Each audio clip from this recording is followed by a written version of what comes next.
മക്കളുടെ വിഷയത്തിൽ സമാധാനം പറയേണ്ടി വരുമെന്ന് പരിശുദ്ധ ഖുർആൻ ഓർമ്മിപ്പിക്കുകയാണ്. ഇതാണ് നമ്മളുടെ മക്കളുടെ വിഷയത്തിൽ ഒന്നാമതായി നമ്മൾ പാലിക്കേണ്ടത്. രണ്ടാമത്തെ പ്രശ്നം, ഇന്ന് നമ്മൾ ആരും ചെയ്യാത്ത, നമ്മൾ വലിയ ഗൗരവത്തിൽ കാണാത്ത ഒരു വിഷയം, കുട്ടികൾക്ക് വേണ്ടി സമയം ചെലവഴിക്കാൻ നമുക്കില്ല. നമ്മളുടെ ജോലി തിരക്കുകൾ, നമ്മളുടെ കച്ചവടത്തിന്റെ തിരക്കുകൾ, നമ്മളുടെ തൊഴിലുമായി ബന്ധപ്പെട്ട തിരക്കുകൾ, മറ്റ് പല തിരക്കുകളിലുമായി നമ്മൾ ഇന്ന് കുട്ടികളെ അവഗണിക്കുകയാണ്. ഗുഡ് പാരന്റിങ് എന്ന് പറയുന്ന ഒരു പ്രശ്നമുണ്ട്. കുട്ടികൾക്ക് നല്ല രക്ഷകർത്താക്കളായി മാതാപിതാക്കൾക്ക് മാറാൻ സാധിച്ചില്ല എങ്കിൽ അത് ഭാവിയിൽ ആ കുട്ടികളുടെ ജീവിതത്തിൽ ഉണ്ടാക്കാൻ പോകുന്ന ഭവിഷ്യത്ത് വളരെ വലുതായിരിക്കും. നമ്മൾ ധരിച്ചു വെച്ചിരിക്കുന്നത് മക്കൾക്ക് നല്ല രക്ഷകർത്താക്കളാകണമെങ്കിൽ മക്കൾ ആവശ്യപ്പെടുന്നതൊക്കെ ചോദിക്കുന്ന സമയത്ത് വാങ്ങിക്കൊടുത്ത്, ആവശ്യത്തിലും അതിലധികവും മക്കൾക്ക് വാങ്ങിക്കൊടുത്ത് ഭൗതികമായ വിഭവങ്ങളും സൗകര്യങ്ങളും കുട്ടികൾക്ക് ഉണ്ടാക്കി കൊടുത്താൽ നമ്മൾ നല്ല രക്ഷകർത്താക്കളായി എന്നാണ് നമ്മളുടെ ധാരണ. ഒരിക്കലും അങ്ങനെ നമ്മൾ നല്ല രക്ഷകർത്താക്കളാവുകയില്ല. എന്ന് മാത്രമല്ല, കുട്ടികൾ ആവശ്യപ്പെടുന്നതിന്റെ 40% മാത്രമേ കുട്ടികൾക്ക് വാങ്ങിക്കൊടുക്കാൻ പാടുള്ളൂ. 10 കാര്യങ്ങൾ കുട്ടികൾ ചോദിച്ചാൽ അതിൽ 4 മാത്രമേ വാങ്ങിക്കൊടുക്കാൻ പാടുള്ളൂ. വാങ്ങിക്കൊടുക്കാതെയും കുട്ടികളെ പഠിപ്പിക്കണമെന്നാണ് ആധുനിക മനഃശാസ്ത്ര വിദഗ്ധർ നമ്മളെ പഠിപ്പിക്കുന്നത്. നമ്മൾ ധരിച്ചു വെച്ചിരിക്കുന്നത് കുട്ടികൾക്ക് ഭൗതികമായ വിഭവങ്ങൾ ധാരാളമായി നൽകി കഴിഞ്ഞാൽ നമ്മൾ നല്ല രക്ഷകർത്താക്കളായി, നമ്മളുടെ ഉത്തരവാദിത്തങ്ങൾ തീർന്നു എന്നാണ്. അതല്ല. നമ്മൾ വാങ്ങിക്കൊടുക്കുന്ന കളിപ്പാട്ടങ്ങൾ, നമ്മൾ വാങ്ങിക്കൊടുക്കുന്ന വസ്ത്രങ്ങൾ, നമ്മൾ ചെയ്തു കൊടുക്കുന്ന സൗകര്യങ്ങളൊക്കെ കുട്ടികൾ ഒരു പരിധി കഴിയുമ്പോൾ മറന്നുപോകും. പക്ഷെ അവരവരുടെ മനസ്സിൽ എന്നും ഓർത്തിരിക്കുന്നത് ഞാനും നിങ്ങളും നമ്മളുടെ മക്കൾക്ക് വേണ്ടി എത്ര സമയം ചെലവഴിച്ചു, ഞാനും നിങ്ങളും നമ്മളുടെ മക്കളോടൊപ്പം എത്ര സമയം സ്നേഹത്തോടുകൂടി അവരോട് സംസാരിച്ചു, സ്നേഹത്തോടെ അവരോടൊപ്പം ഇരുന്ന്. നെഹ്റു പറഞ്ഞതുപോലെ, ഞാൻ ആ കുട്ടികളോടൊപ്പം ഇരിക്കുമ്പോൾ ഞാൻ പ്രായമായ വ്യക്തിയാണ് എന്ന് മറന്ന് ആ കുട്ടികളുടെ പ്രായത്തിലേക്ക് ഇറങ്ങി അവരെ കൂട്ടുകാരനായി നിന്ന് അവരോട് സംസാരിച്ച് അവരുടെ പ്രശ്നങ്ങൾ കേട്ട് അവരുടെ പക്വതയിൽ അവരുടെ പ്രായത്തിനൊത്ത് അവരോട് സംസാരിച്ച് ചിരിച്ച് കളിക്കാൻ നമുക്ക് സമയം ലഭിച്ചില്ല എങ്കിൽ നമ്മൾ നല്ല രക്ഷകർത്താക്കളായി മാറുകയില്ല. അള്ളാഹുവിന്റെ റസൂൽ സല്ലല്ലാഹു അലൈഹി വസല്ലമ തങ്ങളെക്കുറിച്ച് നമ്മൾ പറഞ്ഞു, ഹസൻ ഹുസൈൻ റളിയല്ലാഹു അൻഹുമാ എന്ന് മാത്രമല്ല, തങ്ങളുടെ സ്വന്തം മക്കളോട് പോലും നബി തങ്ങൾ സല്ലല്ലാഹു അലൈഹി വസല്ലമ തങ്ങൾ ആ ബന്ധം പുലർത്തിയിരുന്നു. വെട്ടലിനേക്കാൾ കൂടുതൽ കരുതലും സ്നേഹവും തലോടലുകളും ലാളനകളും നൽകിയിരുന്ന ഒരു പിതാവിനെ മുഹമ്മദ് റസൂലുള്ളാഹി സല്ലല്ലാഹു അലൈഹി വസല്ലമ തങ്ങളിൽ നമുക്ക് കാണാൻ സാധിക്കുന്നു എങ്കിൽ ഇന്ന് നമ്മൾ നല്ല രക്ഷകർത്താവ് എന്നതിന് നമ്മൾ നൽകുന്ന വ്യാഖ്യാനം ഒന്നെങ്കിൽ കുട്ടികൾ ചോദിക്കുന്നതൊക്കെ വാങ്ങിക്കൊടുക്കുക, എന്നിട്ട് നമ്മൾ നമ്മളുടെ തിരക്കുകളിലായി കഴിഞ്ഞുകൂടുക, അല്ലെങ്കിൽ കുട്ടികളെ വിരട്ടി പേടിപ്പിച്ച് വഴക്ക് പറഞ്ഞ് അടിച്ച് ശിക്ഷ നൽകി കുട്ടികളെ നിയന്ത്രിക്കുക. ഈ 2 രൂപത്തിലുള്ള പാരന്റിങ്ങും നമ്മളുടെ മക്കളുടെ ഭാവിയിൽ വലിയ അപകടം ചെയ്യും. ഈ ലോകത്ത് തന്നെ തലകുനിച്ച് നമ്മൾ പല കോടതികളുടെ മുമ്പിലും പല പോലീസ് സ്റ്റേഷനുകളുടെ മുമ്പിലും എക്സൈസ് ഓഫീസുകളുടെ മുമ്പിലും തലകുനിച്ച് പൊട്ടിക്കരയേണ്ടി വരും നമ്മളുടെ മക്കളുടെ വിഷയത്തിൽ. ലോകത്ത് അറിയപ്പെട്ട 3 വ്യക്തികൾ, ഈ 3 പേരുടെ ജീവിതത്തെ കുറിച്ച് മാത്രം ഞാൻ പറയാം. ഒന്ന്, ജർമ്മനിയുടെ ചാൻസലർ ആയിരുന്ന അഡോൾഫ് ഹിറ്റ്ലർ. 2, സോവിയറ്റ് യൂണിയന്റെ ഏകാധിപതിയായിരുന്ന ജോസഫ് സ്റ്റാലിൻ. 3-മത്തത് ഇറാഖിന്റെ പ്രസിഡന്റ് ആയിരുന്ന സദ്ദാം ഹുസൈൻ. ഈ 3 പേരെ കുറിച്ചും നമുക്ക് ചെറിയ ധാരണയുണ്ട്. ഒന്ന് ഹിറ്റ്ലറാണ്. ഹിറ്റ്ലർ ഇന്ന് ലോകത്ത് ഏറ്റവും ക്രൂരനായ മനുഷ്യൻ ആരാണ് എന്ന് ചോദിച്ചാൽ ഒറ്റവായിൽ നമ്മളുടെ നാവിൽ വരുന്ന ഉത്തരം ഹിറ്റ്ലർ എന്നാണ്. ഹിറ്റ്ലറിനേക്കാൾ ക്രൂരതകൾ ചെയ്ത അതിക്രൂരന്മാരായ ആളുകൾ ലോകത്തുണ്ട്. പക്ഷെ ചരിത്രം എഴുതുന്നത് അവരായതുകൊണ്ട് ഹിറ്റ്ലർ പ്രതിയായി എന്ന് മാത്രം. ലോകത്തെ ഏറ്റവും ക്രൂരനായ മനുഷ്യനെ കുറിച്ച് നമ്മൾ അന്വേഷിക്കുമ്പോൾ ഇന്റർനെറ്റുകളും മനുഷ്യരും നമ്മളോട് പറയുന്ന 1-മത്തെ പേര് ഹിറ്റ്ലറിന്റെ പേരാണ്. 75 മുതൽ 90 ലക്ഷം വരെ പല കണക്കുകൾ അനുസരിച്ച് ജൂതരെ ഹോളോകോസ്റ്റ് നടപ്പിലാക്കി. ദ ഫൈനൽ സൊല്യൂഷൻ എന്ന് പേരിട്ട് ഗ്യാസ് ചേംബറുകളിൽ അടച്ചു കൊന്ന സാക്ഷാൽ അഡോൾഫ് ഹിറ്റ്ലർ. തന്റെ ഭരണകാലത്ത് കമ്മ്യൂണിസ്റ്റുകളെയും ജൂതരെയും ജർമ്മനിക്ക് തന്റെ ആശയങ്ങൾക്ക് എതിരെ നിന്ന് സംസാരിക്കുന്ന സകലരെയും പിടിച്ച് ഈ ലോകത്തൊരു മനുഷ്യന് മറ്റൊരു മനുഷ്യനോട് എത്ര ക്രൂരത കാണിക്കാൻ സാധിക്കുമോ അത്ര ക്രൂരതകൾ ആ മനുഷ്യരോട് കാണിച്ച് ആ മനുഷ്യരെ ലോകത്ത് നിന്ന് ഇല്ലായ്മ ചെയ്ത് ഇഞ്ചിഞ്ചായി കൊന്നുകളഞ്ഞ സാക്ഷാൽ അഡോൾഫ് ഹിറ്റ്ലർ. അദ്ദേഹം ഇന്നത്തെ യൂറോപ്പിന്റെ പല സ്വതന്ത്ര പരമാധികാരമുള്ള രാജ്യങ്ങളിലേക്കും കടന്നു കയറി അവിടെ നിന്ന് മനുഷ്യരെ പിടിച്ചുകൊണ്ടുപോയി മൃഗങ്ങളോട് പോലും കാണിക്കാൻ അറയ്ക്കുന്ന, കേട്ടാൽ പോലും തലകറങ്ങിപ്പോകുന്ന ക്രൂരതകൾ കാണിച്ച് കൊന്നൊടുക്കിയ സാക്ഷാൽ അഡോൾഫ് ഹിറ്റ്ലർ. ഹിറ്റ്ലറിന്റെ കാലത്ത് അന്ന് ഒരു ഡോക്ടർ ഉണ്ടായിരുന്നു. ആ ഡോക്ടറിന്റെ നേതൃത്വത്തിൽ 3000 കുട്ടികളെ, ഏഞ്ചൽ ഓഫ് ഡെത്ത് എന്ന് പറഞ്ഞൊരു പുസ്തകമുണ്ട്. അതില് 3000 കുട്ടികളെ, ചെറിയ കുട്ടികളെ പിടിച്ചുകൊണ്ടുവന്ന അതിക്രൂരമായ പരീക്ഷണങ്ങൾ നടത്തിയിരുന്നു. അതില് 2 ഇരട്ട കുട്ടികൾ ഉണ്ടായിരുന്നു, ഇവാ മോസസും മറിയ മോസസും. ഈ 2 കുട്ടികളെ പിടിച്ചുകൊണ്ടുവന്ന് ഒരു കുട്ടിയുടെ കൈ മുറിച്ചു മാറ്റും. എന്നിട്ട് നോക്കും ഈ കുട്ടിയുടെ കൈ മുറിക്കുമ്പോ മറ്റേ കുട്ടിക്ക് എന്തെങ്കിലും ചലനമുണ്ടോ.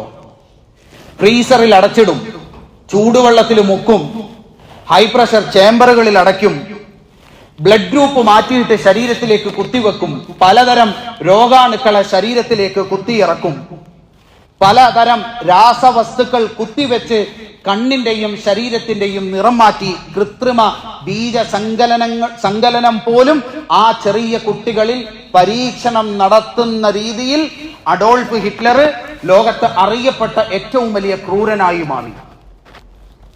ഈ അഡോൾഫ് ഹിറ്റ്ലർ നമ്മളുടെയൊക്കെ വീട്ടിൽ നമ്മളുടെ മക്കൾ ജനിക്കുന്നത് പോലെ അഡോൾഫ് എന്ന പേരിൽ ഒരു കാലത്ത് ജർമ്മനിയിൽ ജനിച്ച ഒരു സാധാരണ മനുഷ്യൻ.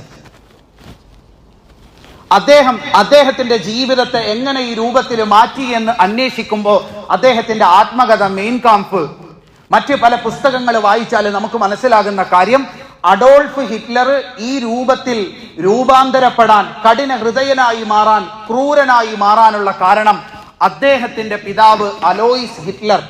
അദ്ദേഹം അന്നത്തെ ജർമ്മനിയിലെ ഒരു സിവിൽ സർവന്റ് ആയിരുന്നു, കസ്റ്റംസ് ഓഫീസർ ആയിരുന്നു. നമ്മളുടെയൊക്കെ മക്കളെ പോലെ ഹിറ്റ്ലറിന് പല ഇഷ്ടങ്ങളും പല താല്പര്യങ്ങളും ഉണ്ടായിരുന്നു. അദ്ദേഹം നല്ലതുപോലെ ചിത്രം വരച്ചിരുന്നു. ഒരു ചിത്രകാരനാകാൻ ആഗ്രഹിച്ചിരുന്ന ഹിറ്റ്ലറിനെ അടിച്ചും തല്ലിയും പീഡിപ്പിച്ചും ഒരു സിവിൽ സർവന്റ് തന്നെ പോലെ സിവിൽ സർവന്റ് ആക്കി മാറ്റാൻ വേണ്ടി അദ്ദേഹത്തിന്റെ പിതാവ് അലോയിസ് ഹിറ്റ്ലർ നടത്തിയ ശ്രമങ്ങളാണ് ഹിറ്റ്ലറിനെ ഈ രൂപത്തിൽ ക്രൂരനാക്കി മാറ്റിയത് എന്ന് ലോകത്ത് പല ആളുകളും നിരീക്ഷിച്ചിട്ടുണ്ട്. ഇന്ന് നമ്മളൊക്കെ ചെയ്യുന്നതും ഇതേ പണിയാണ്. നമ്മളുടെയൊക്കെ മക്കളെ IAS-ഉം MBBS-ന്റെ എൻട്രൻസ് പാസ്സാക്കാനും ഒക്കെ വേണ്ടി അവരുടെ ആഗ്രഹം എന്താണ്, അവരുടെ കേപ്പബിലിറ്റി എത്രയാണ്, അവരെ കൊണ്ട് എന്താണ് സാധിക്കുന്നത്, അവനെ കൊണ്ട് പറ്റുമോ ഇല്ലയോ എന്ന് പോലും ചിന്തിക്കാതെ അടിച്ചും ഇടിച്ചും തൊഴിച്ചും വഴക്ക് പറഞ്ഞും ഭീഷണിപ്പെടുത്തിയും ഫുഡ് കട്ട് ചെയ്തും പണിഷ്മെന്റ് കൊടുത്തും ഓവർ ടൈം ട്യൂഷൻ കൊടുത്തുമൊക്കെ നമ്മൾ നമ്മളുടെ മക്കളെ IAS-കാരനാക്കാൻ വേണ്ടി, സിവിൽ സർവന്റ് ആക്കുന്നതിന് വേണ്ടി പീഡിപ്പിച്ച് പഠിപ്പിക്കുകയാണ്. നമ്മൾ ആലോചിക്കണം, നമ്മളുടെ മക്കളുടെ ഭാഗം കൂടി കേൾക്കാതെ, അവരുടെ കാപ്പബിലിറ്റി മനസ്സിലാക്കാതെ, അവരുടെ ആഗ്രഹങ്ങൾ മനസ്സിലാക്കാതെ നമ്മളുടെ ഇഷ്ടത്തിന് അടിച്ചും തൊഴിച്ചുമാണ് നമ്മളുടെ മക്കളെ പഠിപ്പിക്കുന്നതെങ്കിൽ നമ്മളുടെ വീട്ടിലും ഒരു അഡോൾഫ് വളരുന്നുണ്ട് എന്ന് നമ്മൾ മനസ്സിലാക്കുക.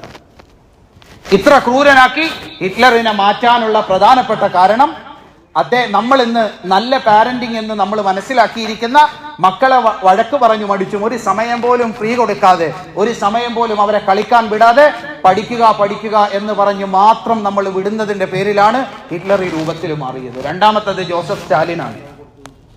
ജോസഫ് സ്റ്റാലിൻ ലോകത്തെ ഏറ്റവും വലിയ ഏകാധിപതിയായി കണക്കാക്കപ്പെട്ടിരുന്ന ഒരാളായിരുന്നു. സ്റ്റാലിൻ ലോകത്ത് കുറെ ആളുകൾ അദ്ദേഹത്തെ ആദരിക്കുന്നു. രണ്ടാം ലോക മഹായുദ്ധത്തിൽ കാലത്ത് ഹിറ്റ്ലറിന്റെ പടയോട്ടത്തെ അവസാനിപ്പിച്ച് സോവിയറ്റ് ജനതയെ കാത്തുരക്ഷിച്ചത് സ്റ്റാലിനാണ്. പക്ഷേ സ്റ്റാലിൻ ഒരു പൂർവ്വകാലമുണ്ടായിരുന്നു. ഹിറ്റ്ലറിനെ പോലും നാണിപ്പിക്കുന്ന രീതിയിൽ കൂട്ടക്കൊലകൾ നടത്തിയ ഒരു കാലം സ്റ്റാലിൻ ഉണ്ടായിരുന്നു. നിങ്ങൾ അതിനെക്കുറിച്ച് ധാരാളം കേട്ടിട്ടുണ്ട്, ധാരാളം പുസ്തകങ്ങളുണ്ട്. ബെർലിൻ ദ ഡൗൺഫാൾ എന്ന് പറഞ്ഞ പുസ്തകം, ഗുലാഗ് എന്ന് പറഞ്ഞ പുസ്തകം, the rise and fall of Stalin എന്ന് പറയുന്ന പുസ്തകങ്ങളിലൊക്കെ സ്റ്റാലിൻ ലോകത്ത് ചെയ്തു കൂട്ടിയ ക്രൂരതകളെ കുറിച്ച് നമുക്ക് കാണാൻ സാധിക്കും. എങ്ങനെയാണ് ജോസഫ് സ്റ്റാലിൻ ഉണ്ടായത് എന്ന് പരിശോധിക്കുമ്പോൾ അദ്ദേഹത്തിന്റെ അച്ഛൻ സ്ഥിരം മദ്യപാനിയായിരുന്നു.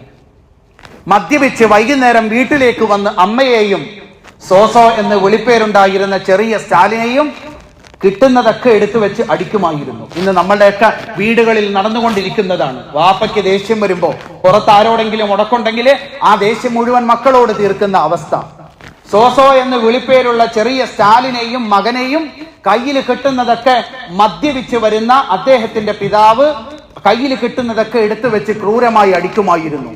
ഈ അടി പേടിച്ച് അവസാനം സ്റ്റാലിൻ തന്റെ നാട്ടിലുള്ള ഒരു പള്ളിയിൽ, ഒരു ചർച്ചിൽ പോയി അഭയം പ്രാപിച്ചു. അവിടെ സെമിനാരിയിൽ അച്ഛനാകാൻ വേണ്ടി പഠനത്തിന് ചേർന്നു ജോസഫ് സ്റ്റാലിൻ.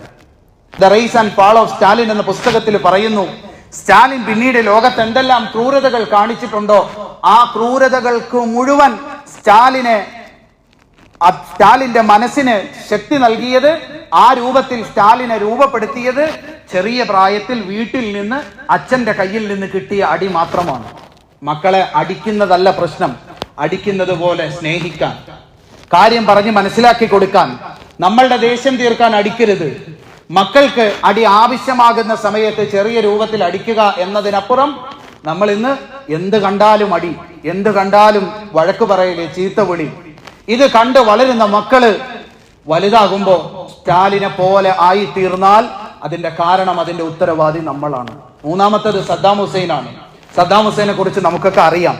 സദ്ദാം ഹുസൈൻ ലോകത്ത് കാണിച്ച ക്രൂരതകൾ. 1979 അധികാരത്തിൽ കയറി 5-ാമത്തെ ദിവസം ബാത്ത് പാർട്ടിയിലെ എക്സിക്യൂട്ടീവ് അംഗങ്ങളായ 65 ആളുകളെ തനിക്കെതിരെ ഗൂഢാലോചന നടത്തി എന്ന് പറഞ്ഞ് വായിൽ ടേപ്പൊട്ടിച്ച് മുട്ടുകുത്തി ഇരുത്തി വെടിവെച്ച് കൊന്ന് അത് വീഡിയോ ആക്കി ഇറാഖിൽ മുഴുവൻ പ്രചരിപ്പിച്ചു. അധികാരത്തിൽ കയറി 1 വർഷം തികയുന്നതിന് മുമ്പേ ഇറാനുമായി യുദ്ധം പ്രഖ്യാപിച്ചു. 88 വരെ. ഈ 88 കാലഘട്ടത്തിൽ തന്റെ ഗ്രാമത്തിൽപ്പെട്ട കുർദ് വിഭാഗത്തിലെ ആളുകളെ അൻഫാൽ 1, 2, 3, 4 എന്ന് പറഞ്ഞ് പല ഘട്ടങ്ങളിലായി കൂട്ടക്കൊല നടത്തി. 88 യുദ്ധം അവസാനിച്ചു. 90 വീണ്ടും കുവൈറ്റിനെ ആക്രമിച്ചു. 92 വരെ കുവൈറ്റ് ഗൾഫ് യുദ്ധം. ഇങ്ങനെ യുദ്ധവും ക്രൂരതയും ഒക്കെയായി ജീവിച്ച സദ്ദാം ഹുസൈൻ പക്ഷെ അവസാനം അമേരിക്കക്കെതിരെ നിന്നതുകൊണ്ട് ഇന്ന് സദ്ദാം പലരുടെ അടുക്കലും വീരപുരുഷനാണ്. എന്ന് മാത്രമല്ല 132 ആളുകളെ കൊന്നതിനാണ് സദ്ദാമിനെ തൂക്കിക്കൊന്നത്. അങ്ങനെ തൂക്കിക്കൊല്ലാൻ വേണ്ടി സദ്ദാമിനെ അറസ്റ്റ് ചെയ്യാൻ അമേരിക്ക 10 ലക്ഷം ആളുകളെ കൊന്നിട്ടാണ് 132 ആളുകളെ കൊന്ന കേസിൽ സദ്ദാമിനെ അറസ്റ്റ് ചെയ്തത്. അതുകൊണ്ട് ഇന്ന് ലോകത്തിന്റെ പല ഭാഗങ്ങളിലും സദ്ദാം അമേരിക്കയുടെ സാമ്രാജ്യത്വ ശക്തികൾക്ക് എതിരെ നിന്ന വീരപുരുഷനായി ആദരിക്കപ്പെടുന്നു. എന്താണെങ്കിലും സദ്ദാമിനൊരു കാലമുണ്ടായിരുന്നു. ഹറമുകളിൽ പോലും സദ്ദാമിനെതിരെ പ്രാർത്ഥന നടത്തിയിരുന്ന ഒരു കെട്ടകാലം സദ്ദാമിനുണ്ടായിരുന്നു. ആ രൂപത്തിലേക്ക് സദ്ദാമിനെ പരുവപ്പെടുത്തിയത് ഇന്ന് നമ്മളുടെയൊക്കെ നാട്ടിൽ പല സ്ഥലങ്ങളിലും ഉള്ളതുപോലത്തെ അവസ്ഥയാണ്. സദ്ദാമിന്റെ പിതാവ് ചെറുപ്പത്തിലെ മാതാവ് ഗർഭിണിയായ സമയത്ത് നാടുവിട്ടുപോയി. 3 പ്രാവശ്യം ഗർഭം അലസിപ്പിക്കുന്നതിന് വേണ്ടി വിഷം കഴിച്ചു. ഈ 3 വിഷം കഴിക്കലിനെയും അതിജീവിച്ചാണ് സദ്ദാം വെളിയിലേക്ക് വന്നത്. അതുകൊണ്ടാണ് സദ്ദാം തന്റേടി എന്ന അർത്ഥമുള്ള പേര് വെച്ചത്. സദ്ദാം ജനിച്ച ഉടനെ മാതാവ് 2ാമത് കല്യാണം കഴിച്ചു. തന്റെ 10 വയസ്സ് വരെ രണ്ടാനച്ഛൻ തന്റെ മുഴുവൻ ദേഷ്യവും സദ്ദാമിന് നേരെയായിരുന്നു തീർത്തിരുന്നത്. 10ാമത്തെ വയസ്സിൽ ആ പിഞ്ചു ബാലൻ തന്റെ കയ്യിൽ ആയുധമെടുത്തു. തന്നെ അടിക്കാൻ എന്നും വൈകുന്നേരം വീട്ടിലേക്ക് വരുന്ന രണ്ടാനച്ഛനെ തടുക്കുന്നതിനും രണ്ടാനച്ഛനെ അടിക്കുന്നതിനും വേണ്ടി അന്ന് 10ാമത്തെ വയസ്സിൽ എടുത്ത ആയുധം മരണം വരെ സദ്ദാം പിന്നെ താഴെ വെച്ചിട്ടില്ല. ഈ 3 ആളുകളുടെ ജീവിത ചരിത്രം, അവർ ലോകത്ത് ചെയ്ത ക്രൂരതകൾ, അവരെ കുറിച്ച് ലോകത്ത് എഴുതപ്പെട്ട പുസ്തകങ്ങൾ വായിച്ചാല് ഇതിനേക്കാൾ നമുക്ക് കേട്ടാൽ തലകറങ്ങി പോകുന്ന തരത്തിലുള്ള ക്രൂരതകൾ ചെയ്തവരാണ്. മറുഭാഗം നോക്കിയാൽ ആരാധിക്കപ്പെടാൻ പാകത്തിന് പല മേഖലകളിലും അവർ വീരപുരുഷന്മാരുമാണ്. എന്നാൽ ഈ മനുഷ്യരെ മുഴുവൻ ഈ രൂപത്തിൽ ആക്കി തീർത്തതിനെ കുറിച്ച് സൈക്കോളജിസ്റ്റുകൾ നടത്തുന്ന പഠനം നമ്മളോട് പറയുന്നത് മക്കളെ വിരട്ടിയും പേടിപ്പിച്ചും അവരുടെ ആഗ്രഹങ്ങൾ, അവരുടെ ഇഷ്ടങ്ങൾ, അവരുടെ വർത്തമാനങ്ങൾ കേൾക്കാതെ നമ്മളുടെ ഇഷ്ടത്തിനും നമ്മളുടെ താല്പര്യത്തിനും ഒത്ത് അവര് മക്കളെ വളർത്താൻ ശ്രമിച്ചതാണ് ഈ രൂപത്തിൽ അവരെ രൂപപ്പെടുത്തിയത്. ഹദീസ് കാണാം, ലാ തറബ്ബു അബ്നാഅകും കമാ റബ്ബാകും ആബാഅകും ഫഇന്നഹും ഖുലിഖൂ ലിസമാനിൻ ഗൈരി സമാനികും. നിങ്ങളുടെ പിതാക്കന്മാർ നിങ്ങളെ വളർത്തിയതുപോലെ നിങ്ങൾ നിങ്ങളുടെ മക്കളെ വളർത്തരുത്. കാരണം നിങ്ങൾ ജനിച്ചതല്ലാത്ത മറ്റൊരു കാലഘട്ടത്തിലേക്ക് വേണ്ടി ജനിക്കപ്പെട്ടവരാണ് നിങ്ങളുടെ മക്കൾ. നമ്മളുടെ പിതാക്കന്മാര് നമ്മളെ വളർത്തിയ കാലമല്ല. നിങ്ങൾ ജീവിച്ച കാലഘട്ടത്തിൽ ജീവിക്കാൻ വിധിക്കപ്പെട്ടവരല്ല നിങ്ങളുടെ മക്കൾ. അവര് മറ്റൊരു കാലഘട്ടത്തിൽ ജീവിക്കാൻ വിധിക്കപ്പെട്ടവരാണ്. അതുകൊണ്ട് നിങ്ങളുടെ മാതാപിതാക്കൾ നിങ്ങളെ വളർത്തിയതുപോലെ നിങ്ങൾ നിങ്ങളുടെ മക്കളെ വളർത്തരുത്. നമ്മളുടെയൊക്കെ മാതാപിതാക്കള് പഴയ കാലത്ത് ദാരിദ്ര്യത്തിലും പട്ടിണിയിലും ഒക്കെ കടുപ്പക്കാരാണ്, ഗൗരവക്കാരാണ്. ഇപ്പോഴും നമ്മളുടെയൊക്കെ പിതാക്കന്മാരുടെ പേര് കേട്ടാൽ അവര് ഖബറിലാണെങ്കിലും പേര് കേട്ടാൽ നമ്മൾ വിറയ്ക്കും. അങ്ങനെയാണ് നമ്മളെയൊക്കെ വളർത്തിയത്. പക്ഷെ അടുത്ത തലമുറയെയും അതുപോലെ വളർത്താൻ, അതുപോലെ കാണാനാണ് നമ്മൾ ശ്രമിക്കുന്നത് എങ്കിൽ നമ്മളുടെ മക്കൾ നമ്മളുടെ കൈവിട്ടു പോകും. ഈ പറഞ്ഞതൊക്കെ സൈക്കോളജിസ്റ്റുകള് അവരുടെ അനലൈസിലൂടെ അവര് പറഞ്ഞ കാര്യങ്ങളാണ്. ഇത് 100% ശരിയാകണമെന്നില്ല. ചിലപ്പോ അങ്ങനെ വളർത്തിയ മക്കൾ നന്നാകും, ചിലപ്പോ അല്ലാതെ വളർത്തിയ മക്കൾ വഴിതെറ്റിപ്പോകും. സൈക്കോളജിയിൽ ഒരു കാര്യം അവർ തീരുമാനിക്കുന്നത് സ്റ്റാറ്റിക്സിന്റെയും മറ്റ് കണക്കുകളുടെയും പല വ്യക്തികളിലും നടത്തിയ പഠനത്തിന്റെയും ഒക്കെ അടിസ്ഥാനത്തിലാണ്. അത് സാധാരണ സയൻസിൽ തെളിയിക്കുന്നത് പോലെ ആക്യുറേറ്റ് ആകണമെന്നില്ല. എന്നാലും സാധാരണഗതിയിൽ ഭൂരിപക്ഷവും ഇങ്ങനെ ആകാനാണ് സാധ്യത എന്ന അടിസ്ഥാനത്തിലാണ് സൈക്കോളജിസ്റ്റുകൾ ഓരോ കാര്യം പറയുന്നത്. ഈ 3 വ്യക്തികളും അവരുടെ ജീവിതത്തിൽ ഈ രൂപത്തിലായി തീരാൻ കാരണം അവരുടെ മാതാപിതാക്കൾ അവരെ വളർത്തിയതിന്റെ പ്രശ്നമാണ് എന്ന് ലോകത്തെ പ്രധാനപ്പെട്ട സൈക്കോളജിസ്റ്റുകൾ പറയുമ്പോൾ ഈ 3 പ്രശ്നങ്ങളും നമ്മളുടെയൊക്കെ ജീവിതത്തിലുണ്ട്, നമ്മളുടെയൊക്കെ പല വീടുകളിലുമുണ്ട്. നമ്മളത് മാറ്റിയില്ലെങ്കിൽ നമ്മളുടെ മക്കളും ഈ രൂപത്തിലായി പോകാനുള്ള സാധ്യത കൂടുതലാണ്. ഞാൻ പറഞ്ഞല്ലോ, നമ്മൾ നമ്മളുടെ മക്കൾക്ക് എന്ത് വാങ്ങിക്കൊടുക്കുന്നു എന്നതൊരു പ്രശ്നമേ അല്ല. നാളെ അവരെ ഓർക്കുക പോലുമില്ല. പക്ഷെ നമ്മൾ എത്ര സമയം അവരോടൊപ്പം ചെലവഴിച്ചു എന്നുള്ളത് നമ്മളുടെ മക്കൾ നമ്മളെ ഓർക്കാൻ കാരണമാകും. നാളെ നമ്മൾ ഏതെങ്കിലുമൊക്കെ ICUവിന്റെ ഉള്ളിൽ, വെന്റിലേറ്ററിന്റെ ഉള്ളിൽ മരണത്തോട് മല്ലടിച്ച് കിടക്കുന്ന സമയത്ത് നമ്മളുടെ മക്കളോടൊപ്പം ചെറിയ പ്രായത്തിൽ സമയം ചെലവഴിച്ചവരാണെങ്കിൽ മല്ലിത്തൂക്കിൽ കഞ്ഞിയും പിടിച്ചുകൊണ്ട് ICUവിന്റെ വെളിയിൽ എത്ര വലിയ തിരക്കിലാണെങ്കിലും നമ്മളുടെ മക്കൾ ഉണ്ടായിരിക്കും. ഇന്ത്യയിലെ മഹാരാഷ്ട്രയിൽ ജനിച്ച അവിടുത്തെ ഇന്ത്യക്കാരിയായ ഒരു സ്ത്രീക്കും എമിറേറ്റ്സുകാരൻ UAE പൗരനായ ഒരു ബിസിനസ്സുകാരനും ജനിച്ച ഒരു കുട്ടിയുണ്ട്. അഹമ്മദ് സലീം അൽ സാബി എന്നാണ് അദ്ദേഹത്തിന്റെ പേര്. അദ്ദേഹത്തിന്റെ പിതാവ് ഇന്ത്യയിലേക്ക് വന്ന് മഹാരാഷ്ട്രയിൽ നിന്ന് കല്യാണം കഴിച്ചു. കല്യാണം കഴിച്ചതിന് ശേഷം മകൻ ജനിച്ച ഉടനെ പിതാവ് UAE പോയി. അവിടെ എന്തോ പ്രശ്നങ്ങളിൽപ്പെട്ട് പിന്നീട് ഒരിക്കലും തിരിച്ചു വരാൻ സാധിച്ചില്ല. 12 വയസ്സ് വരെ മുഴുവൻ സമയവും കൂടെ നടന്ന് ആ മാതാവാണ് ആ കുട്ടിയെ വളർത്തിയത്.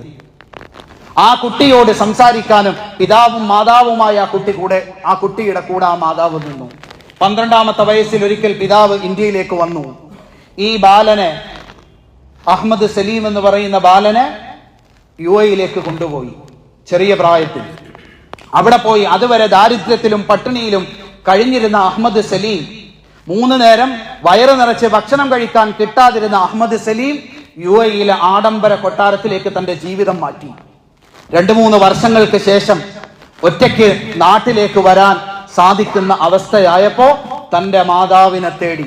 ചെറിയ പ്രായത്തിൽ വാങ്ങിത്തരാൻ ഒന്നുമില്ല, 3 നേരത്തെ ഭക്ഷണം പോലും തരാൻ കാശില്ലാതിരുന്ന, എന്നാൽ തന്നോടൊപ്പം മുഴുവൻ സമയവും ചെലവഴിച്ച, തന്നോടൊപ്പം വർത്തമാനം പറയാൻ സമയം കണ്ടെത്തിയിരുന്ന മാതാവിനെ തേടി മഹാരാഷ്ട്രയിലെ കോളനിയിലെ ചെറിയ കുടിലിലേക്ക് അഹമ്മദ് സലീം എന്ന ചെറുപ്പക്കാരൻ വന്നു. അന്ന് മുതൽ എല്ലാ ആഴ്ചയിലും എമിറേറ്റ്സിന്റെ ബിസിനസ് ക്ലാസ്സിൽ ഒരു ടിക്കറ്റ് ബുക്ക് ചെയ്ത് എല്ലാ ആഴ്ചയിലും വ്യാഴാഴ്ച വൈകുന്നേരം, എത്ര വലിയ തിരക്കിലാണെങ്കിലും, കോടികളുടെ ബിസിനസ് നടത്തുന്ന ദുബായിലെ അറിയപ്പെട്ട ഒരു കുടുംബത്തിലെ അംഗം, എത്ര തിരക്കാണെങ്കിലും എല്ലാ വ്യാഴാഴ്ചയും എമിറേറ്റ്സിന്റെ ബിസിനസ് ക്ലാസ്സിൽ ഒരു ടിക്കറ്റ് ബുക്ക് ചെയ്ത് മഹാരാഷ്ട്രയിലെ കോളനിയിൽ വന്നിട്ട് തന്റെ മാതാവിനെ കണ്ടിട്ട് മടങ്ങിപ്പോകും. കുറെ വർഷങ്ങൾക്ക് മുമ്പ് ആ മാതാവ് മരണപ്പെട്ടു. ഇപ്പോഴും എല്ലാ മാസവും കുറഞ്ഞത് 2 ആഴ്ചയെങ്കിലും മഹാരാഷ്ട്രയിലേക്ക് അദ്ദേഹം പറക്കും ദുബായിൽ നിന്ന്. എന്തിനാണെന്നറിയുമോ? മാതാവിന്റെ ഖബറിന്റെ അടുക്കൽ പോകാൻ. വ്യാഴാഴ്ച വൈകുന്നേരം ഇന്ത്യയിൽ മഹാരാഷ്ട്രയിലെത്തും. വെള്ളിയാഴ്ച രാവിലെ മാതാവിന്റെ ഖബറിന്റെ അടുക്കൽ പോകും. അന്ന് തന്നെ തിരിച്ച് UAE പറക്കും. നമ്മളൊക്കെ നമ്മളുടെ വാപ്പയുടെയും ഉമ്മയുടെയും ഖബറിന്റെ അടുക്കൽ പോയിട്ട് എത്ര നാളായി? ഒരാണ്ടോ അല്ലെങ്കിൽ ഒരു 40ഓ വരണം നമ്മൾ അവരെ കുറിച്ച് ഓർക്കാൻ. നമ്മൾ ആലോചിച്ച് നോക്കണം. ജീവിതത്തിൽ നമ്മളുടെ മക്കൾക്ക് നമ്മൾ ചെയ്തു കൊടുക്കുന്ന സൗകര്യങ്ങൾ, വാങ്ങിക്കൊടുക്കുന്ന കളിപ്പാട്ടങ്ങൾ, പുത്തൻ ഉടുപ്പുകൾ, പുതിയ പുതിയ സാധനങ്ങൾ, അവരെ വലിയ വലിയ ഫീസുകൾ കൊടുത്ത് പഠിപ്പിച്ച സ്കൂളുകൾ, ഇതൊന്നും അവര് ജീവിതത്തിൽ ഓർക്കുകയില്ല. അവരുടെ ഇഷ്ടങ്ങളെ മനസ്സിലാക്കി നമ്മൾ എത്ര അവരോട് പെരുമാറി, അവരുടെ ആഗ്രഹങ്ങൾക്കും അവരുടെ കഴിവിനും പ്രാപ്തിക്കും അനുസരിച്ച് അവരുടെ തലയിലുള്ള ഭാരങ്ങൾ നമ്മൾ എത്ര കുറച്ചു കൊടുത്തു. എല്ലാത്തിലും ഉപരി ആ മക്കൾക്ക് വേണ്ടി സമയം നമ്മൾ എത്ര ജീവിതത്തിൽ അവരുടെ ചെറിയ പ്രായത്തിൽ നമ്മൾ കണ്ടെത്തി എന്നത് മാത്രമായിരിക്കും ആത്യന്തികമായി നമ്മളുടെ മക്കൾ വളർന്നു വരുന്ന സമയത്ത് ഓർക്കുന്നത്.